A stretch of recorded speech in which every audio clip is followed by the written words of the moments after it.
Ja som si týmto svojím Abrahamovi nám pripravil taký malý darček v podobe tejto knihy, kde sú zobrazené fotografie a rôzne dokumenty, historické hodnoty, ktoré sa uchovali po mojich rodičoch.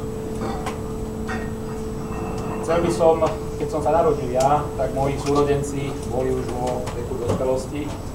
Chcel by som im túto knihu aj podarovať, aby som im vyjadril aj určitú vďaku za to, že som sa cítil v ich prípadoch a niekoľkých prípadoch, ako by boli moji rodičia.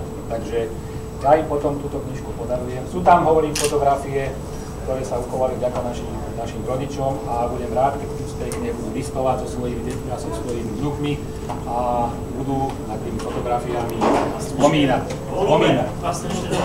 Samozrejme, že chcel by som poďakovať aj mojej manželke za 28 rokov prežitých spoločného života, za tie krásne deti.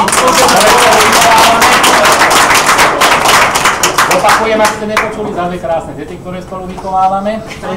Vám všetkým by som chcel poďakovať za vaše dary a môžem vás uistiť, že vždy mi budú pripomínať vás, moju milú rodinu a mojich milých priateľov. Bol by som rád, keby ste dneska zabudli na nejaké svoje starosti a trápenia, ktoré vás súžujú v osobnom živote a ktoré máme všetci, niekto viacej, niekto menej, aby sme sa skutočne zabavili, aby ste sa odosobnili od týchto problémov, aby sme si zajedli každému, čo chutí, aby sme si popili, pospomínali, porozprávali, zaspievali a zatancovali.